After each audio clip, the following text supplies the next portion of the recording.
Michelle Torrio, and this is the Be Mindful podcast. Hi there, and welcome back to the Be Mindful podcast.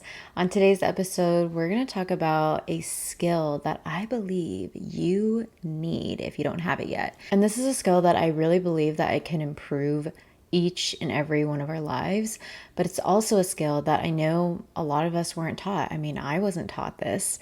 I had to learn it on my own just from reading books and listening to podcasts. So here I am sharing this skill with you, and that is emotional intelligence. Now, before we get into the episode, if you are new here, welcome.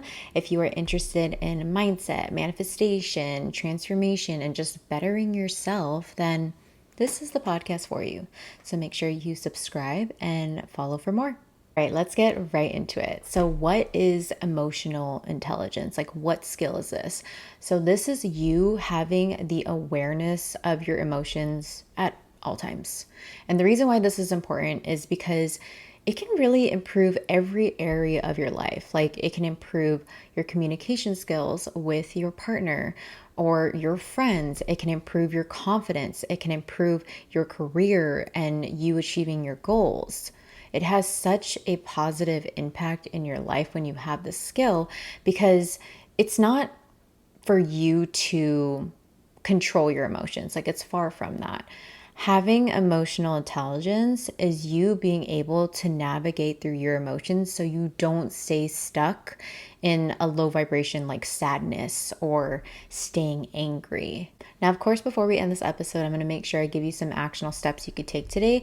That way you can start working on this skill and just you can keep improving it. This is a skill that I talk about and teach in my coaching program. So if you are someone that is finding yourself in patterns where you are always sad, or maybe you're always negative towards yourself, this is you becoming so aware that your thoughts are impacting your emotions. And so if you are someone that is finding yourself in that loop and you want to work with a coach, check out the link in my description so you can join the wait list. Most importantly, I do want to mention that your emotions are not the enemy. Your emotions are information. I teach my clients that our emotions are signals to us to show us like what is happening. And that is why it's important to be very aware, because when you stay stuck in an emotion, you could potentially be making decisions based off that emotion. So your emotions are definitely not the problem. It's just using your emotions to make decisions can be. So this is where I want to introduce the concept of emotional flexibility. So emotional intelligence is you being aware of your emotions at all times. And emotional flexibility is where you are able to navigate from one emotion to another. This is another thing I teach my clients, because of course, we can't control our emotions, but at least we can learn and know how to navigate from, let's say, sadness to joy. And of course, it's not going to be perfect, but when you have this skill and you know how to go from point A to point B, it's easier because you're teaching your brain like, okay, this is how I feel right now, but I can navigate into a higher emotion. I want you to think of your emotions as like the weather. With the weather, we of course don't know if it's going to be sunny every single day, right? Every day is different. There's going to be days where it is sunny, or it's raining, or it's storming, and it's unpredictable sometimes. And that is our emotions. So when we think of emotional flexibility, it's really knowing that the weather, aka your emotions, can change, but also believing that the storms and challenges that we go through is not part of who we are. Like, that is not part of our identity. I know that some people can say that, oh, I'm just such an emotional person, or they feel like they shouldn't feel a certain way. I don't believe that. I think that however you feel is so valid, but again, it's really up to you and having that responsibility of knowing that you can get out of that negative emotion, that you can work through it, and that you're not anxious all the time and that you're not sad all the time. So when you're going through a tough time and your emotions just feel kind of everywhere, or you're just going through it, What's going on in your brain is your amygdala is activated. So this is the area where your emotions are being triggered from your brain.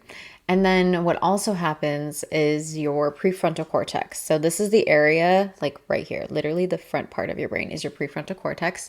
This is the area where you make decisions. So imagine if you're making decisions emotionally, like how would you actually make those choices if you had a clearer mind? And that is why I wanted to bring up this skill today, because again, a lot of us just weren't taught this. And if we're able to kind of reel ourselves in and check ourselves and navigate through our emotions, I'm sure that the way that you respond to the world won't be so reactive. It'll be more intentional, the way that you're responding. So basically what I'm trying to tell you is let's try to avoid making decisions based off our emotions, because our amygdala is being activated while our prefrontal cortex is not being as effective.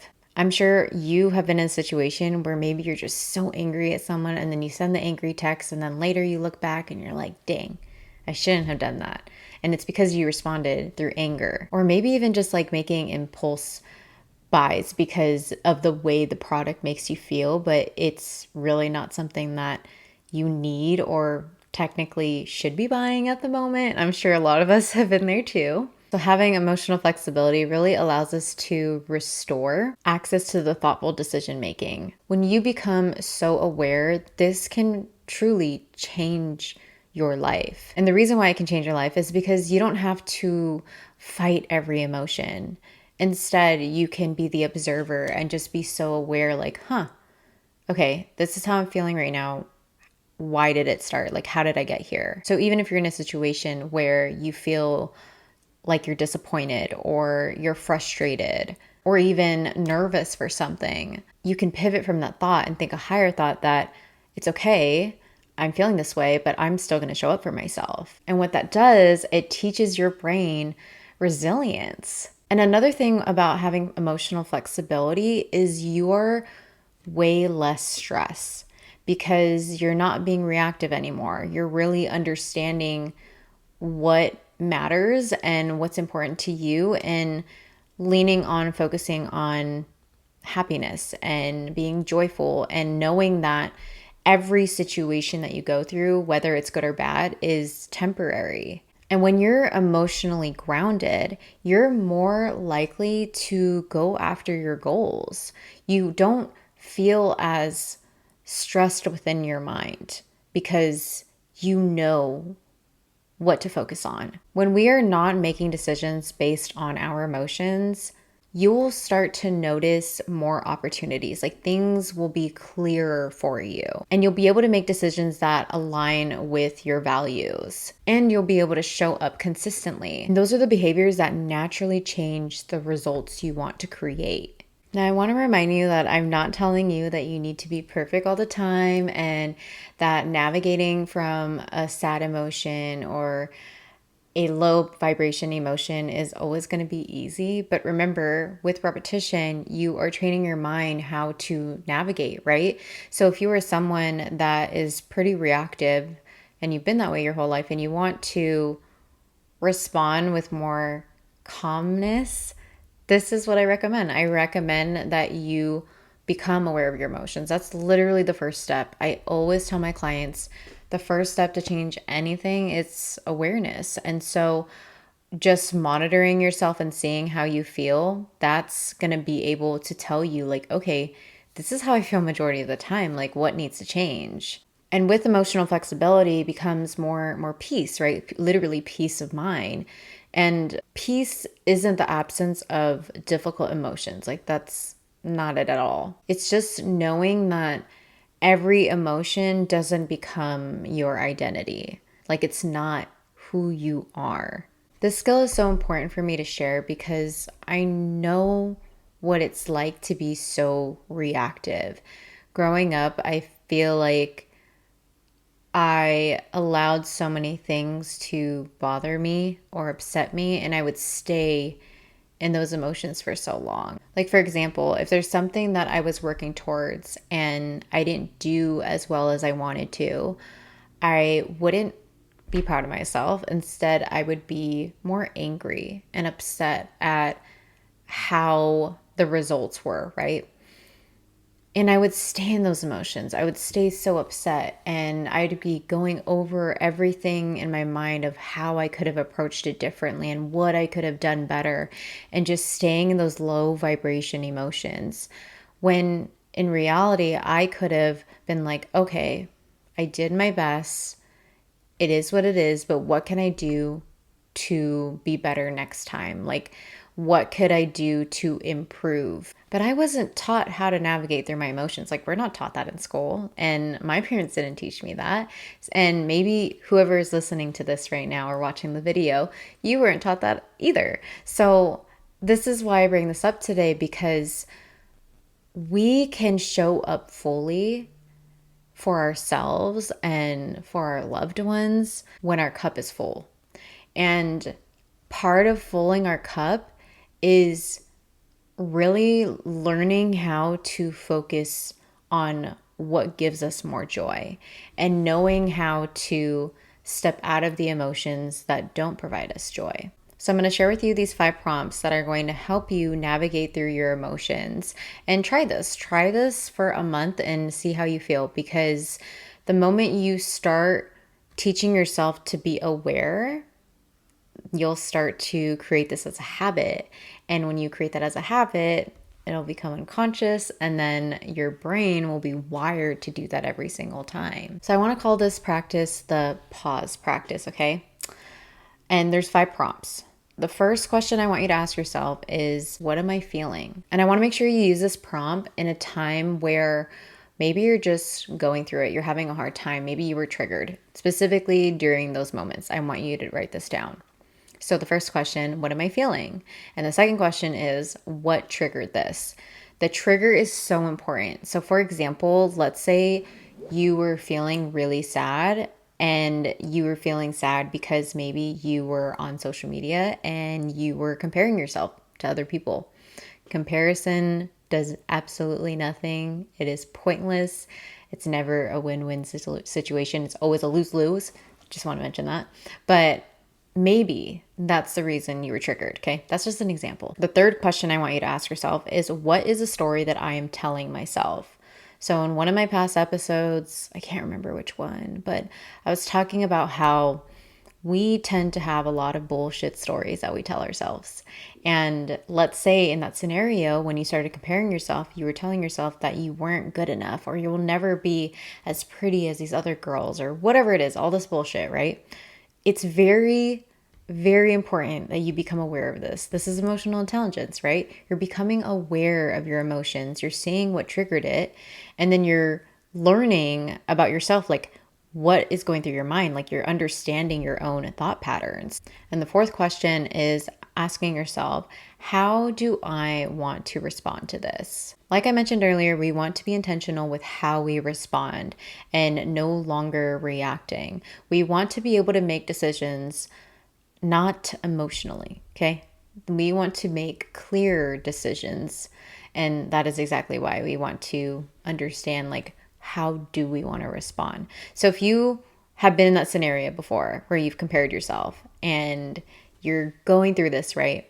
This is going to really help you just kind of flip the script, like change the story. The fifth question is asking yourself, what actions align with the person that I want to become? So think of the best version of yourself, right? The higher version of yourself, your future self.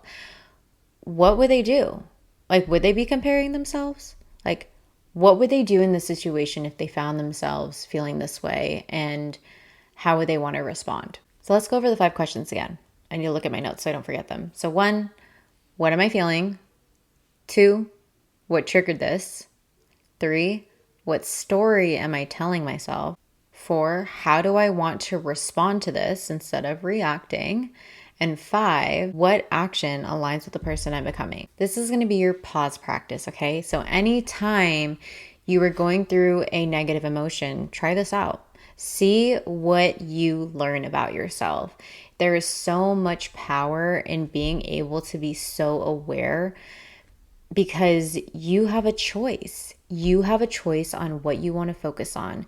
And what creates these emotions is normally our thoughts.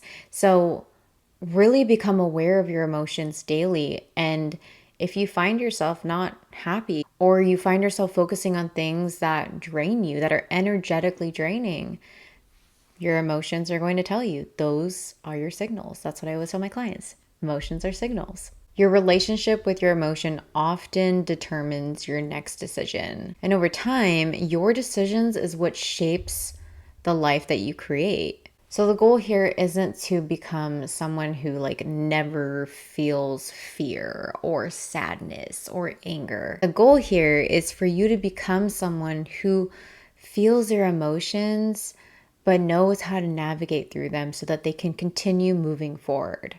And also to be mindful, mindful of your thoughts, mindful of your emotions, because like I always say, who you are from within will attract from the out. I hope you enjoyed today's episode, and I hope that you learned something about yourself. If you try out this exercise, let me know and tell me how you started to respond. Like if something triggered you, what did you do differently to respond? And let me know if you notice it again. Like if that same emotion that you were triggered by comes up again, were you able to navigate it better the next time? Like that's the goal, right? It's just improving each time, having grace and not being so hard on ourselves. But that is all I have for today. And I hope you enjoyed this episode. If you like this episode, please like it, subscribe, and I will see you in the next one. Bye.